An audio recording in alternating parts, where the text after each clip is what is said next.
Salve, salve, galerinha! Surfando na onda, de boa, na lagoa, é. Se fosse lá na minha época de menino mais novo, dizia: sou guerreiro, tô solteiro, tô praieiro, quero mais o quê? Alô, galera! Estamos em ritmo de férias, é.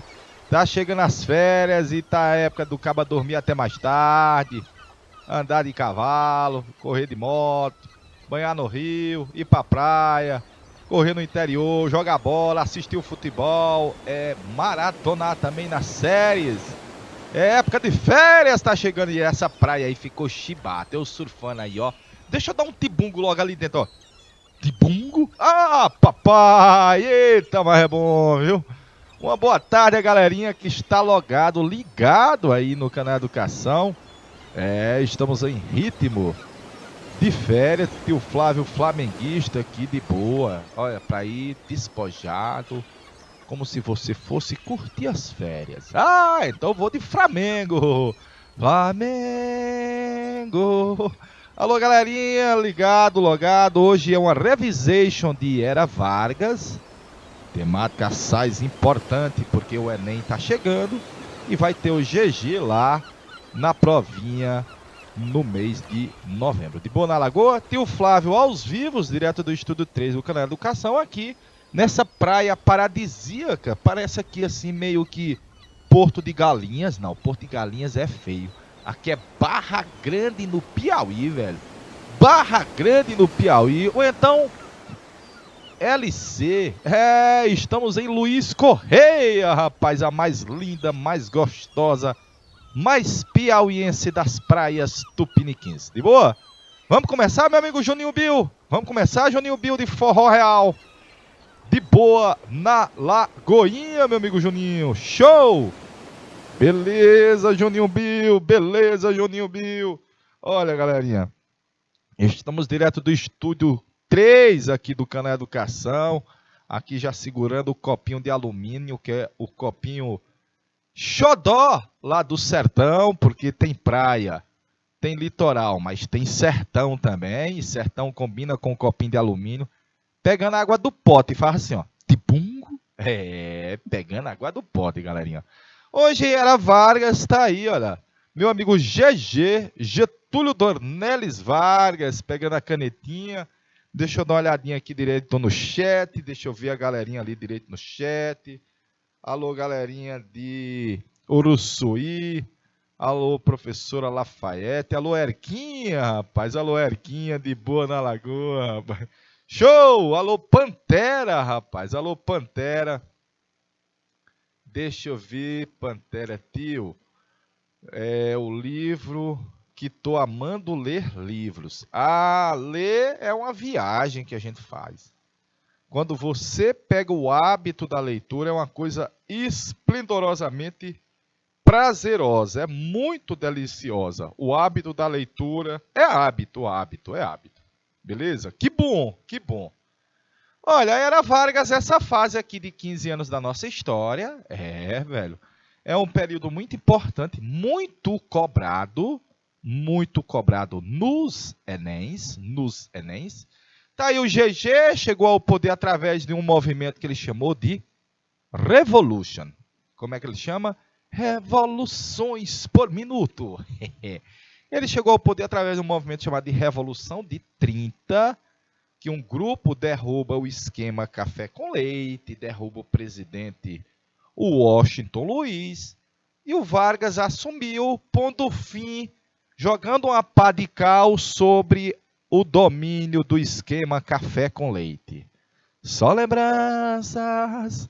Foi o Vargas que disse, olha, nós não queremos mais aquela república velha, nós queremos o novo, o moderno, o urbano, o industrial. Nós não queremos só o agro. Ah, papai!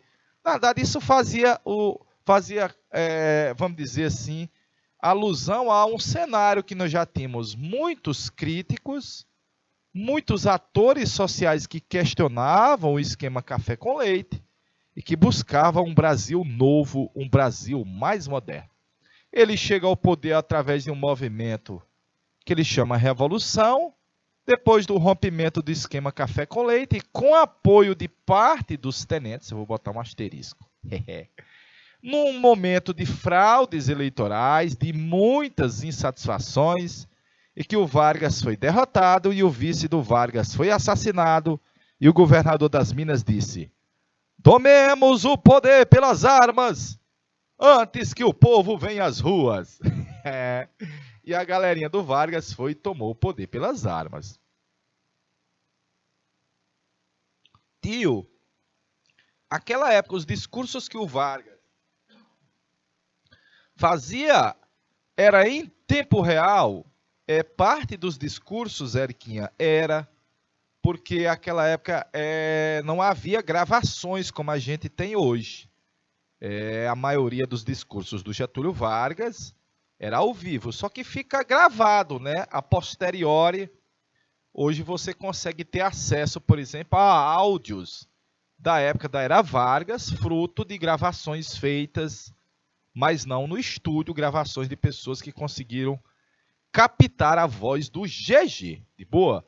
Então, muitos dos discursos do Getúlio Dornelles Vargas era aos vivos e a cores. Olha o esquema café com leite em crise. Olha o esquema café com leite em crise. Olha. Papai. Resultou na Revolução de 30 e esse esquema que você está vendo aí vai cair, olha. Esse esquema que você está aí à frente vai ruir. Meus pimpolhos, esse esquema ali vai ruir. Belezinha? Várias críticas. Esperava-se que o país se industrializasse, esperava-se que os países se modernizassem, que acabasse com o voto de cabresto, esperava por um Brasil novo, né? Um Brasil mais moderno. Está aí assumindo o Vargas, o GG assumiu, lembrar que a Era Vargas começou em 1930, e demorou só até 1945. Só até 1945. Só isso. Só isso. Geralmente divide-se em 3 fases: o governo provisório, a fase constitucional e a ditadura do Estado Novo. Mas, no geral, você vai ver o Vargas nacionalista. Aqui vai nascer o populismo no Brasil.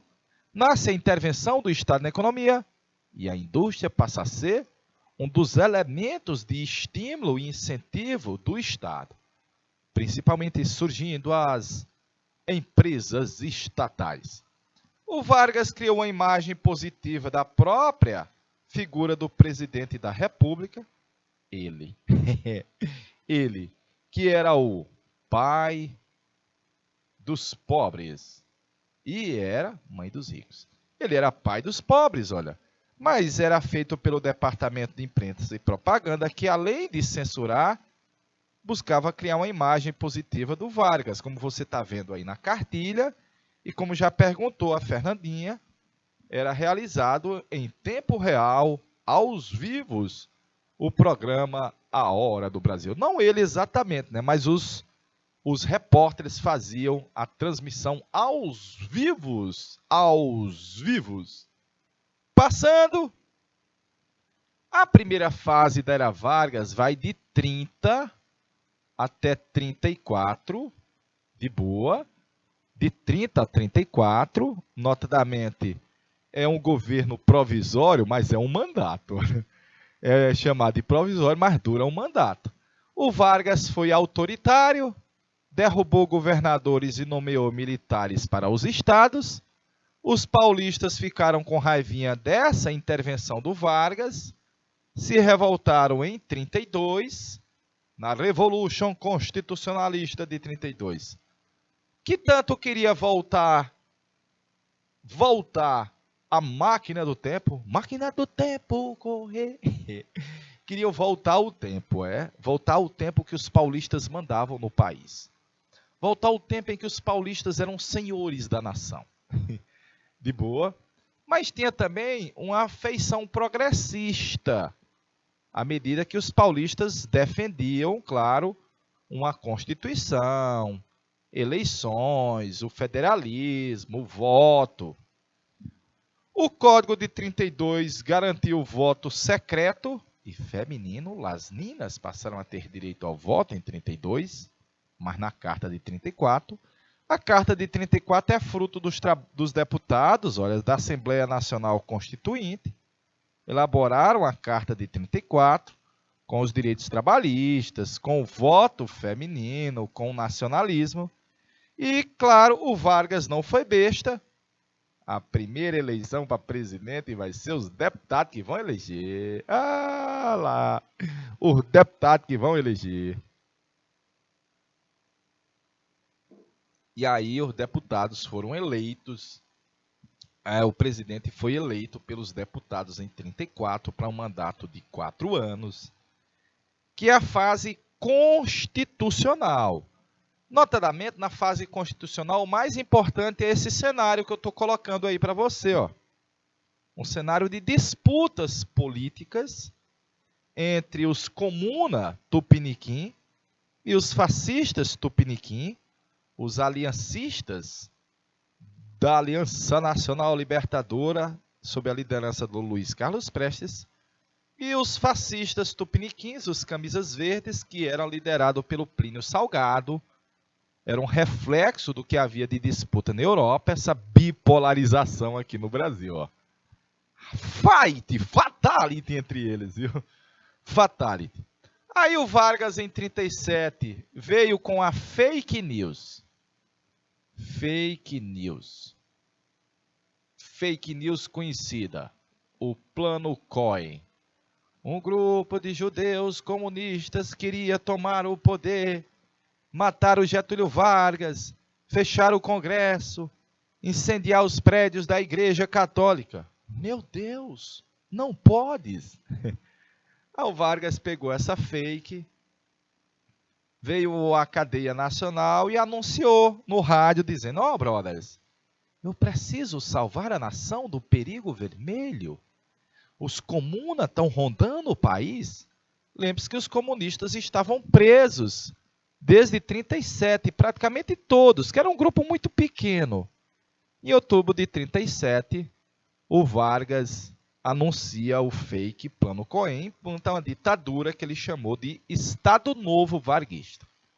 Aqui é onde o Vargas vai se tornar papai dos pobres. Os direitos trabalhistas estavam na Carta de 34, vai ser consolidado na CLT, Consolidação das Leis Trabalhistas, que vinha com, além do salário mínimo, um conjunto de conquistas para a classe trabalhadora. Aposentadoria, jornada de 8 horas, descanso semanal, direito a férias. Por isso, Vargas vai ser visto como defensor dos trabalhadores e pai dos pobres, protetor dos oprimidos. Nesse cenário, os trabalhadores recebendo os direitos trabalhistas, eles não podiam grevar. Se o papai já está dando para você o direito trabalhista, você não pode reclamar, você tem que agradecer. Obrigado, Varguinhas, eu te amo, I love you, Varguinhas. E, evidentemente, os sindicatos estavam sob controle do governo. Ó. Sindicatos sob controle. Isso se chama peleguismo, de pelego. O DIP organizava as celebrações cívicas, como o Dia do Trabalhador, que foi transformado em feriado. E ainda mais, olha, as celebrações, o programa A Voz do Brasil. Olha, o Vargas inaugurou uma obra lá no Piauí. Estou no Piauí. Estavam gravando lá, né? Gravava a voz do Vargas, depois vão transmitir ao vivo de noite. Estou aqui no Piauí inaugurando o Hospital Getúlio Vargas. Mentira que ele não veio, mas faz de conta que ele veio, viu? E aí era transmitido para o país todinho a voz do Vargas, dizendo: trabalhadores do Brasil, vamos lutar pela grandeza nacional. Eita, rapaz. E claro, o cinema, muitas películas feitas a serviço e interesse do Estado, criou uma imagem positiva do Vargas nas cartilhas, no rádio, no cinema, nas celebrações. O Vargas era o protetor do país Ele havia encarnado a nação era o Vargas era a nação. L'État c'est moi, o Estado sou eu. Por último, o Vargas o governo buscou combater a cultura da malandragem, que havia uma associação, uma imagem muito associada do malandro no Rio de Janeiro. Vai haver um combate do governo. E por último, o Estado foi patrocinador de escolas de samba, de clubes de futebol, de carnaval, de artistas. Descriminalizou a capoeira. Top, velho. Descriminalizou a capoeira. Belezinha? Então, todos esses eventos criaram um Vargas bonzinho. Um Vargas pop. Um Vargas popular. Um Vargas querido. Deus salve o Vargas. Haviam senhoras que nas suas orações rezavam pela saúde e a longevidade do benemérito lindo Getúlio Dornelles Vargas. Tinha isso? Tinha não, tem ainda, galerinha, ainda tem. O Brasil participou da Segunda Guerra Mundial. Inicialmente ele estava igual o professor Flávio, estava bem ali na praia. E eu aqui, só de camarote, só tomando gela, tomando siroque. De início, olha, o Brasil disse, não, eu vou ficar aqui neutro, pegando sol, numa praia, numa nice, numa boa, suave na nave, solmi, surfando na onda. Aí o Brasil adotou essa neutralidade inicial, mas barganhou dos países beligerantes os recursos para a gente conseguir e a tecnologia para a gente conseguir a Vale do Rio Doce, a Companhia Siderúrgica Nacional e a usina hidrelétrica no São Francisco. Então, essa barganha resultou em o Brasil se aliando com os Estados Unidos. Olha aí, nós nos aliamos com os aliados na Segunda Guerra. Se nós aliamos com os aliados, nós passamos a romper e a lutar contra o eixo. O eixo é o Roberto, ó. Roberto. Que Roberto é esse, tio? Esse Roberto aqui, ó. Roma, capital da Itália. Berlim, capital da Alemanha. E Tóquio, capital do Japão. Então, esses três países passaram a ser inimigos do Brasil. E você deve lembrar que nós temos uma gigantesca colônia de imigrantes italianos, alemães e japoneses. Eles passaram a ser persona non grata, e mal vistos, né? E vigiados. Enquanto isso, a gente se abraçava com os Estados Unidos e dizia, eu te amo, I love you. Até porque nós somos vizinhos, nós somos amiguinhos. Eu te amo, I love you, tchutchu é o A. Foi o cenário que veio o Walt Disney para o Brasil, criou a figura do Zé Carioca, trouxe a fábrica da Coca-Cola, levou no avião e na bagagem a Carmen Miranda e o Guaraná Antártica. Então a gente passou a ser amiguinho do Zé Uá. Nós somos amiguinhos. Eu te I love you, tchutchu, o Zé Uá.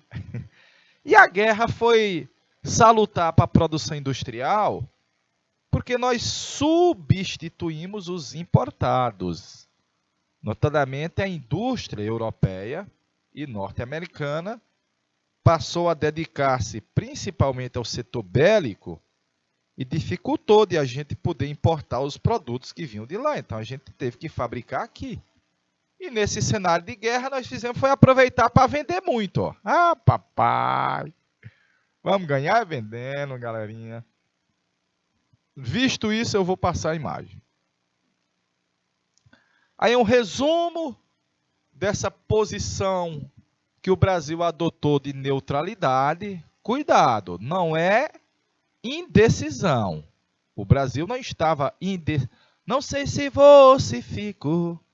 Não sei se você ficou, mas se eu quiser, quero estar com você. Não, não era se vai ou se fica. Era uma política de neutralidade. Era uma política de barganha. Tanto barganhando do Zé Uar, papai, quanto barganhando da Alemanha. Nós queríamos era real. Real, real. Real para quê, tio? Para construir o parque industrial que o Estado interpretava como necessário para garantir uma espécie de soberania econômica do Brasil com a indústria de base. De boa? Declaramos guerra às forças do eixo, ficamos amiguinhos dos aliados e mandamos as tropas lutar nas Europa contra os italianos e os alemães. Mandamos os homens dar um fatality nos italianos e nos alemães lá no norte da Itália. E vencemos, vencemos. Vencemos quem? As democracias venceram. Mas no Brasil era uma ditadura. Então, nesse cenário de o Brasil ser uma ditadura, evidentemente que passou-se a questionar como é que brasileiros estão lutando pelas liberdades e a democracia lá nas Europa e o Brasil é uma ditadura. Não dá certo, perfeito? O Vargas caiu em 45, na realidade. Vamos para as questões? Vamos para as questões? Agora dá para nós fazer as questões, meus pimpolhos. Meu amigo Juninho Bill, por favor, e deixa um minuto a tela para eu botar R$1 de água nesse copo.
Vamos lá, galerinha.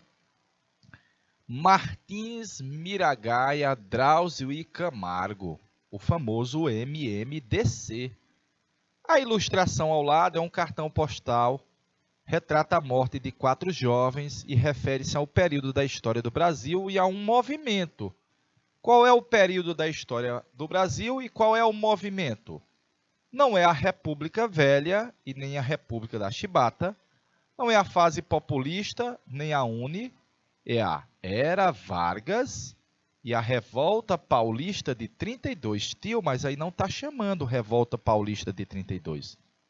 Mas eu estou chamando, é Revolta Paulista de 32. Que é chamada Revolução Constitucionalista, Pantera. Revolução Constitucionalista. De boa, foi um movimento que os paulistas pegaram em armas para ver se conseguia derrubar o Vargas. Na realidade, hoje é dia 12. Hoje é dia 12, não é 12?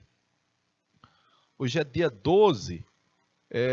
Dia 9 de julho é o dia do feriado estadual em São Paulo, que é a data do início da Revolução dos Paulistas, enfrentando o Vargas em 32. 9 de julho, a data estadual em São Paulo, data do início da Revolução Constitucionalista de São Paulo. Questão do professor Pichote ali, do estado do Ceará. Olha a data aqui, olha. Olha a data aqui, ó. 9 de julho de 32, como está inscrito nesse cartão postal. Próxima. No início de 37, o artista carioca J. Carlos publicou essa charge. Ao fundo, vê-se o centro do poder à época, que era o Palácio das Águias, ou Palácio do Catete. Ao centro está a figura do GG. Em primeiro plano e abaixo vemos bananas, bananeiras e cachos de bananas. Ah, papai! Tem dois nomes, perfeito. Revolução Constitucionalista e Revolta Paulista de 32. Pode ser usado os dois nomes. Perfeitinho? Para que cerca de arame farpado? Bastam as habituais cascas de bananas. Getúlio Vargas mala, velho. Mala, e é mala, viu? Depreende-se que o chargista... Opa! Depreende-se que o chargista, então, interpretativa. Destaca que qualquer que seja a pessoa a assumir a presidência se deparará com situações inusitadas e muitas vezes escorregadias? Não. Com certeza não, viu? Porque quem vai assumir a presidência vai ser o próprio Vargas. Retrata o presidente preparando o ambiente para o futuro governante do país assumir o poder sem nenhuma dificuldade pela frente? Preparando o ambiente, exatamente não. Até porque vai ser o próprio Vargas quem vai assumir o comando do país. Aí, em 37, vai ter o plano Cohen no final do ano. Procura demonstrar severas críticas ao fato de Vargas não valorizar o setor agro representado pela banana. Olha, o setor agro no Brasil era mais representado pelo café. De boa. E o Vargas não virou as costas para o setor cafeiro. Pelo contrário, ele buscou socorrer o setor cafeiro. Letra A. Mostra as dificuldades de governar o país em meio aos empecilhos encontrados nos nuances do poder? Não, os empecilhos quem está colocando é o próprio Vargas. Então a charge é uma crítica ao comportamento do GG de dificultar o caminho dos candidatos à eleição a presidente da República, que nós teríamos eleição em 38. O Vargas está querendo sair? Tá nada, velho. E veja na charge do J. Carlos, que tá um Zé bem ali, ó, sorrindo, sabendo o que é que o Vargas está fazendo. Esse Vargas é mala. Ele não quer que ninguém chegue ao Palácio do Catete. Não quer que ninguém chegue ao Palácio do Catete. Portanto, letra B na questão do professor Pichote. São 10 questões do professor Pichote. Mesmo que muitos pensem hoje que a ação integralista brasileira foi um simples apêndice do Partido Nacional Socialista,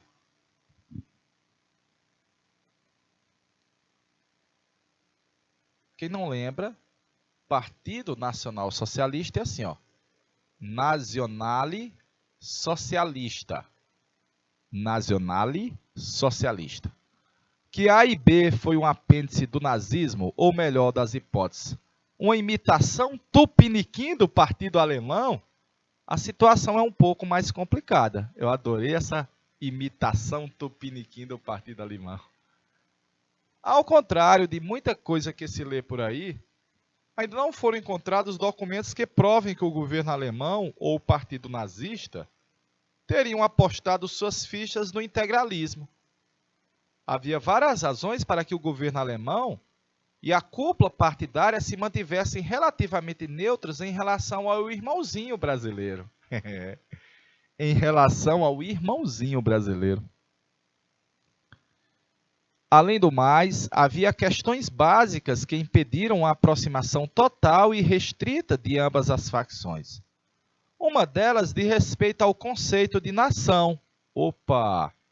Ele está falando que havia, olha, questões básicas que dificultavam a aproximação.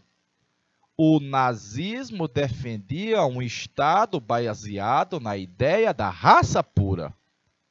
E se tem uma coisa que no Brasil não tem, é uma raça pura? Ah, não, tem. Nós temos uma raça pura. Sabe qual é a nossa raça pura? É uma raça heterogênea. É uma raça miscigenada. É uma raça mesclada. É uma miscelânea. É um caldeirão. É uma mistura toda. O integralismo, a ação integralista brasileira, em contrapartida, adotou o modelo da miscigenação como ideal a ser alcançado num país num pseudo-regime integralista. A Alemanha aqui, nazistas e integralistas não representam a mesma facção política, mas suas ideias vezes se afinavam. Beleza? Muitas vezes se afinavam. A AIB Tupiniquim, a ação integralista brasileira, os fascistas tupiniquins, inseridos no entreguerra, teve forte influência fascista. Apesar das semelhanças entre o nazismo e a AIB, a diferença básica estava em que, meus pimpolhos? A diferença básica estava em que? E veja que o texto do René Gertz, o texto lá da revista de História da Biblioteca Nacional, o texto dá pistas sobre isso. O texto dá pistas sobre isso. A revista de História da Biblioteca Nacional foi uma publicação mensal da Sociedade Amigos da Biblioteca.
Aos vivos e a cores, galerinha já disse, tio, a letra é de helicóptero. Tá correto, olha.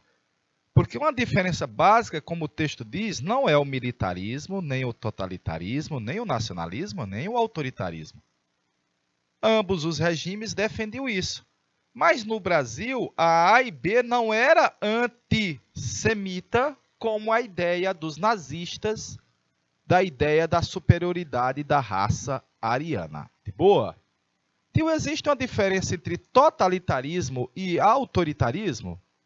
É melhor dizer que todo regime totalitário ele é extremamente autoritário, Erquinha. Mas nem sempre ser autoritário quer dizer que seja totalitário.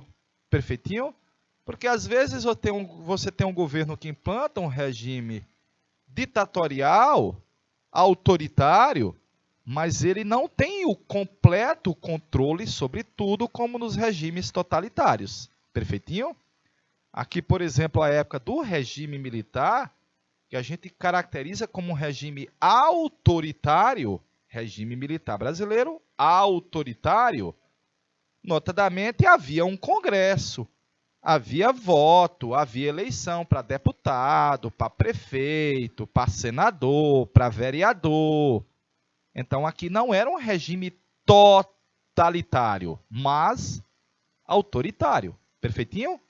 É estranho, mas os regimes totalitários, eu não sei fazer na matemática, não, são maior que os autoritários. Os regimes totalitários são autoritários, mas nem todo autoritário é totalitário. Bacaninha? Show, né? Vou passar aqui na questão de número 3 do professor Pichote, ali do Ceará, parceiro, viu? Parça.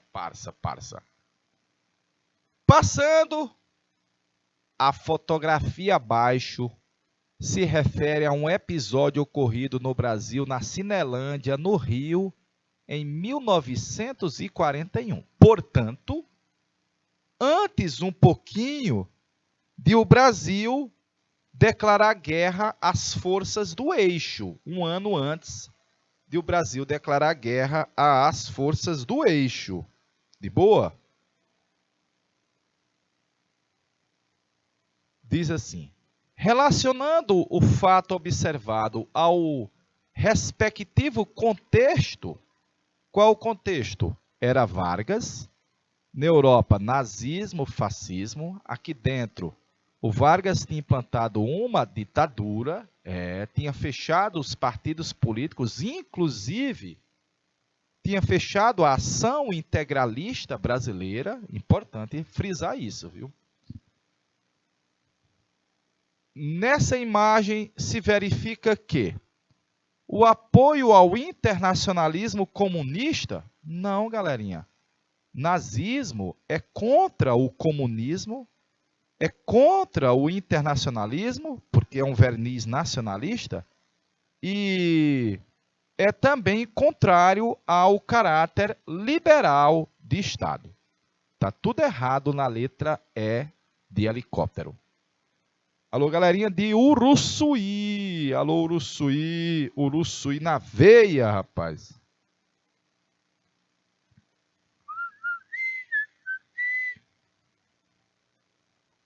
Os interesses agroexportadores e, no plano político, a fusão entre o nazismo e o liberalismo, nunca, never, do verbo jamais. Letra C. A ampla participação popular, olha, se é regime fascista, não é democrático. Nada de ampla participação popular e pior, nazismo é contra a ideia de igualdade. Está toda errada a alternativa C. As posições afinadas entre o nazismo e o operariado, olha, galerinha, apesar de que parte da classe trabalhadora depois fosse apoiar os regimes fascistas, no contexto de propaganda, de lavagem cerebral e de várias formas encontradas, mas não existe uma afinidade entre o nazismo e as classes subalternas. De boa? Os elementos do nazismo estão associados a símbolos nacionais. Está aqui os elementos do nazismo. Está aqui um símbolo nacional que é a bandeira tupiniquim. Papai! Portanto, aí na questão de número 4, letra B de bom aluno, letra B de bonitinho, aqui no canal Educação. Vamos para a próxima. Questão aí da UERJ, adaptada, questão da UERJ, da Estadual do Rio de Janeiro.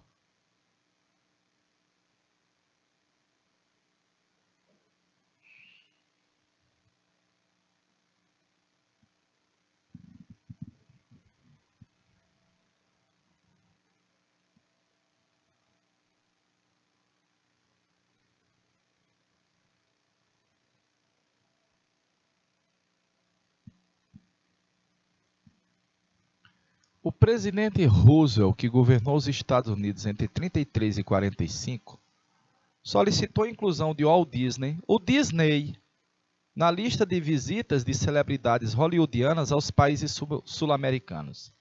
Após a visita, Disney retornou aos Estados Unidos e produziu os desenhos animados Alô Amigos e Os Três Cavaleiros, mais conhecidos no Brasil como Você Já Foi à Bahia?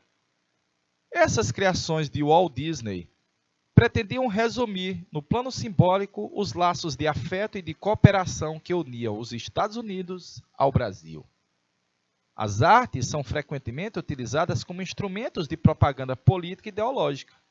Os desenhos de Walt Disney, por exemplo, foram peça importante para a estratégia geopolítica dos Estados Unidos para a América Latina, como se observa no fragmento acima. Essa estratégia geopolítica norte-americana foi concretizada na década de 40 por meio de um conjunto de ações que ficou conhecido por... Como é o nome da política externa para a América Latina dos Estados Unidos? Durante a era Roosevelt. Tempo, meu amigo Juninho Bill.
Vamos lá, povo! Olha, não é aliança para o Congresso. É a famosa política de boa vizinhança. Lembrar que o tio Flávio disse assim, olha, nós somos amiguinhos, muro com muro, somos vizinhos, somos gente boa. Os Estados Unidos agora estão dizendo que são nossos amiguinhos de velhas datas, olha. Velhas datas. Veja que o cenário hoje, que não é um cenário de guerra, eles não estão mais nem aí para nós, meio que assim, né? Nós não somos mais o amigo predileto deles. Mas na década de 40, início de 40, nós quase éramos irmãos. Nós éramos irmãozinho. O irmão do norte e o irmão do sul. Vamos para frente. Há 12 anos que o senhor Getúlio representa a ordem para o Brasil. Ser como ele, se isso hoje ainda fosse possível, seria colocar-se, não, ser contra ele, se isso hoje ainda fosse possível, seria colocar-se contra si mesmo. Somos das poucas terras desse planeta em que o homem tem pão, tem casa, tem assistência, tem trabalho, tem paz, tem justiça, tem um paizão, Ah, papai, o país tem um paizão protetor, nosso Führer, nosso guia, nosso Dulce, Getúlio Dornelles Vargas. Ele representa a ordem no Brasil há muito tempo. A leitura do documento permite inferir que a política social da era Vargas introduzia no país um fenômeno conhecido por... O que foi que o Vargas introduziu no país, emergiu no país com GG, tomando como referência esse documento, meus pimpolhos.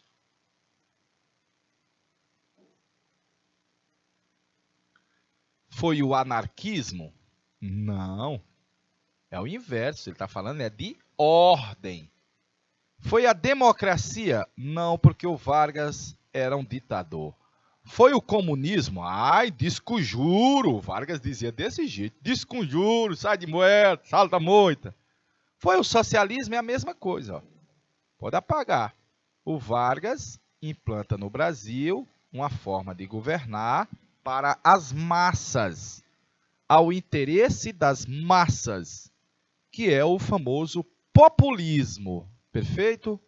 Alô, senhora Cosentino. Alô, Marilisa Cosentino. É um sobrenome, acho que de origem italiana. É italiana. Portanto, na questão de número 6, populismo, característica também do Getúlio Vargas durante a era Vargas. O cartaz ao lado traz algumas ideias defendidas por um movimento que defendia a reconstitucionalização do país e ficou conhecido por lembrar do MMDC, Martins, Miragaia, Drauzio e Camargo.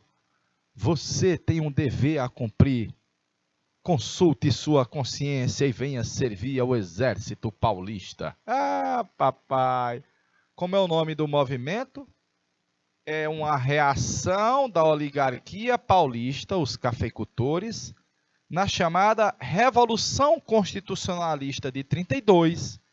É a revolta dos paulistas contra o Vargas. Os paulistas estavam com raivinha do Vargas. Queria derrubar o Vargas e voltar ao poder, velho. Era isso? Era isso, sim.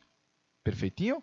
Mas eles também defendiam que o país tivesse uma Constituição.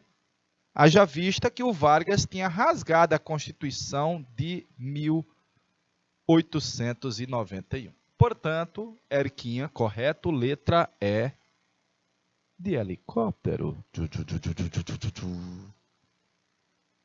Mais uma. Olha a minha amiga Olga, rapaz. Minha amiga Olga Benário Prestes.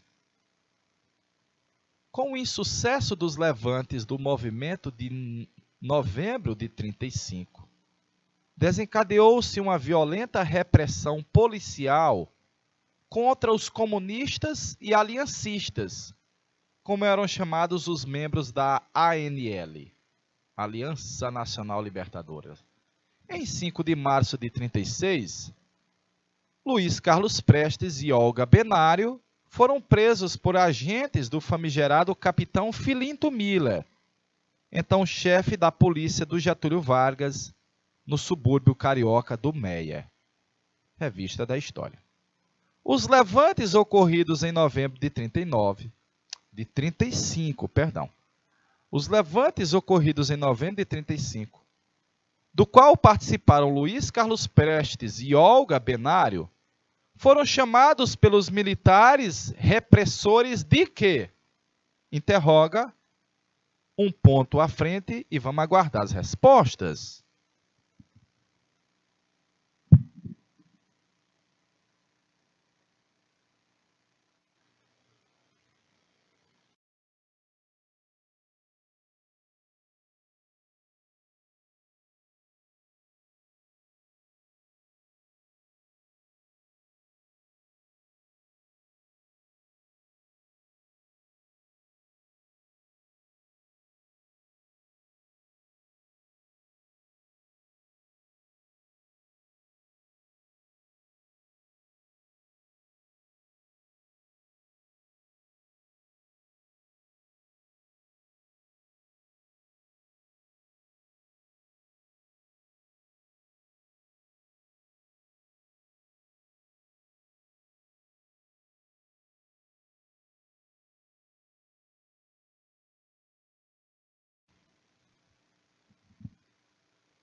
Beleza, Juninho? Beleza, galerinha. O movimento ocorrido em novembro de 35, sob a liderança do Prestes e da Olga Benário, pretendia derrubar o Getúlio Vargas numa espécie de revolução. Esse movimento foi chamado de Intentona comunista. Como é o nome? Intentona comunista. Tentativa fracassada de os comunistas derrubarem o Getúlio Vargas. Era isso? Era.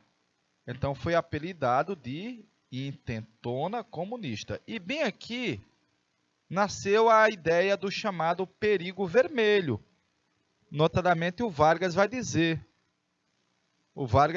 olha, brother, os comunas estão doidinhos para derrubar nós do poder, velho. Vamos prender o Prestes e a Olga. Ah, papai.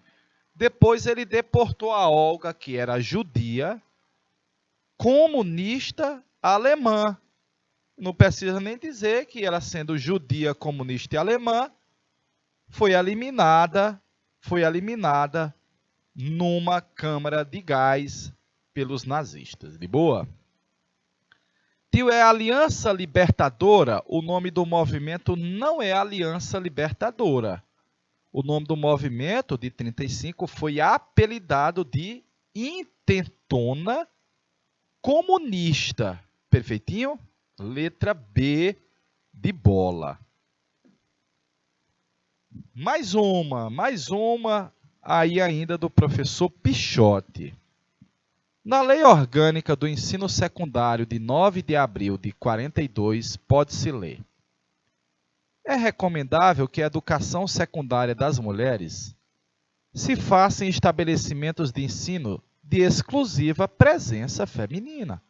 Aqui em Teresina, por exemplo, havia o Liceu Piauiense, mas depois surgiram as escolas mais elitistas ainda à época, que era o Colégio Diocesano dos Meninos e o Colégio das Irmãs, das Meninas, salas separadas, notadamente. Inclui-se-á na terceira e quarta série do curso ginasial e em todas as séries dos cursos clássico e científico a disciplina de economia doméstica. As meninas têm que aprender economia doméstica.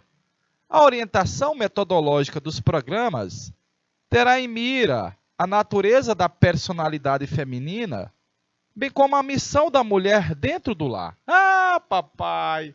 A missão da mulher dentro do lar. Olha a mentalidade dos diretores do ensino, da educação no país àquela época. Era só eles? Não. Era a maioria da população que o pensava dessa forma. Elaborada durante o Estado Novo, a Lei Orgânica do Ensino Secundário objetivava o quê, meus pimpolhos? Objetivava o quê, galerinha? Questão interpretativa, parecida com questões do Enem. Essa questão aí de número 10, meus pimpolhos.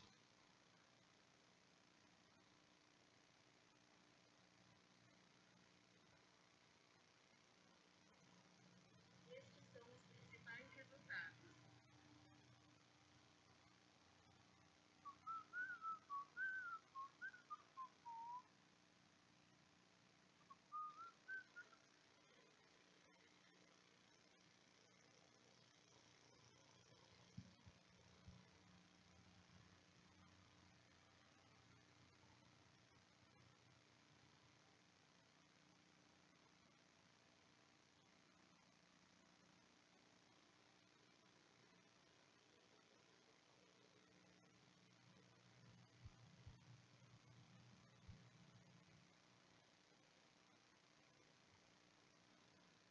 Vamos lá, a galerinha já disse que é letra C. Vamos para a letra A. Atribui uma formação social voltada ao exercício da cidadania? Não exatamente, né? Já que cria um ambiente para que a mulher fique onde? Em casa. Então, a cidadania da mulher só o lar? Não. Procurava difundir os valores do feminismo? Nunca. Conter isso daqui. Garantia na forma da lei as reivindicações da sociedade e, em particular, das mulheres? Não garantia as reivindicações das mulheres. Com certeza, não. Estabelecia uma formação das mulheres para o mercado de trabalho? Como agentes produtivas e modernizadoras? Só se fosse mercado de trabalho dentro de casa ou lá. Está errada a letra E. Reforça a imagem de rainha do lar e base da família, que era uma visão machista tradicional da sociedade brasileira naquela época. Reforça? Reforça sim, velho. Veja que não é obrigatório, mas é recomendável. Velho. É recomendável. Portanto, na questão de número 10, letra C de canal, educação, meus pimpolhos. Dá para fazer mais uma ainda, ó. Mais uma. Já vimos essa 11, é um repeteco, de boa. Os desentendimentos começaram quando, de forma surpreendente, o presidente Washington Luiz insistiu na candidatura de um paulista à sucessão presidencial. Como se não bastasse, fechou a questão em torno do governador de São Paulo, Júlio Prestes.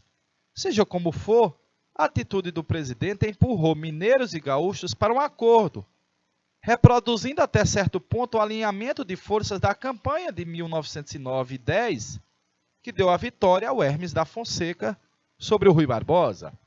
A articulação de uma candidatura de oposição partiu mesmo do governador das Minas, Antônio Carlos Ribeiro de Andrada. Em plena campanha eleitoral, estourou em outubro de 29 a crise mundial. Ela apanhou a cafeicultura em uma situação complicada.